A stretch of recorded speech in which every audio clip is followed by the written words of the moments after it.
ఇప్పుడు మనకి బాగా కావలసినటువంటి వాళ్ళ మీద మనకేం భావం కలుగుతుందండి? ప్రేమ అనేది కలుగుతుంది.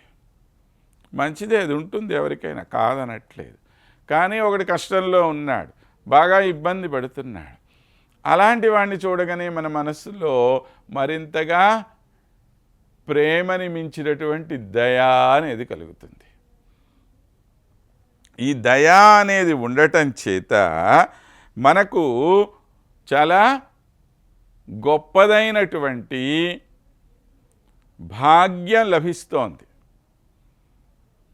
తల్లి కంటి చూపులో ఉండేటువంటిది ఒక ప్రేమ, ఒక దయ అనే రెండైతే, ఆ ప్రేమ అనేది తన అనుకున్నటువంటి ఆ శ్రీమన్నారాయణుడి మీదకి పోతే సాధారణమైన మాలాంటి వారందరి మీద చూపగలిగినటువంటి, చూపవలసినటువంటి దయా అనేటువంటిది మాత్రము ఈ ప్రేమ కన్నా కూడా ఎక్కువగా ఉన్నది, దాన్ని మించి ఉన్నటువంటిదన్నమాట ఇది.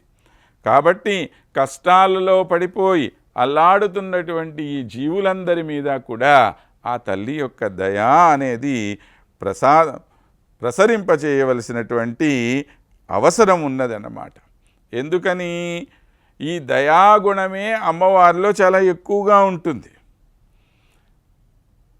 స్వామిలో దయలేదా అన్న ప్రశ్న వద్దండి మళ్ళీ ఇక్కడ. ఆయనలో ఉండవచ్చు కాక లేకుండా ఉండరు. కానీ ఎక్కువగా కనపడేది ఎక్కడ అంటే లక్ష్మీదేవి వద్ద మాత్రమే.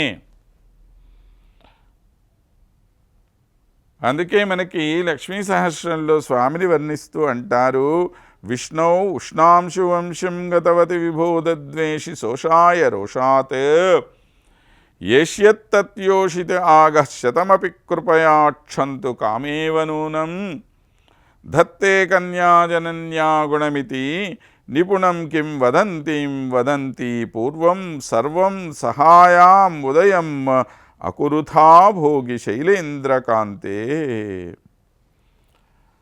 ఆ వెంకటాచలాధీశునికి ప్రియమైనటువంటి ఓ లక్ష్మీదేవి, రాక్షసుల్ని సంహరింపటాని కోసము స్వామి శ్రీరామచంద్రుడిగా సూర్యవంశంలో జన్మిస్తే ఆ రాక్షసుల యొక్క భార్యలైన రాక్షస స్త్రీలందరి యొక్క అపరాధాలని క్షమించటం కోసమే నువ్వు ఇక్కడ సీతాదేవిగా అవతరించావు.